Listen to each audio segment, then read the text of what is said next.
একবার হযরত আলী রাদিয়াল্লাহু তাআলা ঘরে ফিরলে ফাতেমা রাদিয়াল্লাহু তাআলা বললেন, আমি কিছু কাঠ কেটেছি, এগুলো বাজারে বিক্রি করে খাবার জন্য কিছু নিয়ে আসুন। হযরত আলী সেগুলো বাজারে নিয়ে কিছু মূল্যের বিনিময়ে বিক্রি করে দিলেন। তখন একজন ভিখারি এসে বলল, আল্লাহর রাস্তে আমাকে কিছু দান করুন। হযরত আলী সব অর্থগুলো তাকে দিয়ে দিলেন। বাড়ি ফেরার পথে একজন লোক এসে আলীকে জিজ্ঞাসা করলো, হে আলী, তুমি উটটা কিনবে? আলী বলল, আমার কাছে কেনার মতো পয়সা নেই। লোকটি বলল, আমি তোমাকে ধার দিলাম। এটা বলে সে সেখান থেকে চলে গেল।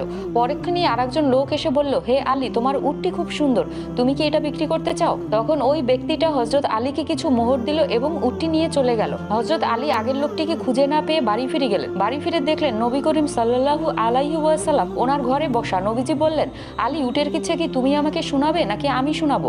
হযরত আলী রাদিয়াল্লাহু তাআলা বললেন, আপনিই শোনান হুজুর। নবীজি বললেন, উটের সাথে প্রথম ব্যক্তিটি ছিল জিবরাইল, আর যে উট কিনেছে সে হলো ইসরাফিল, আর এটা ছিল সেই জান্নাতি উট যে উটে চড়ে ফাতেমা জান্নাতে ঘুরে বেড়াবে। সুবহানাল্লাহ।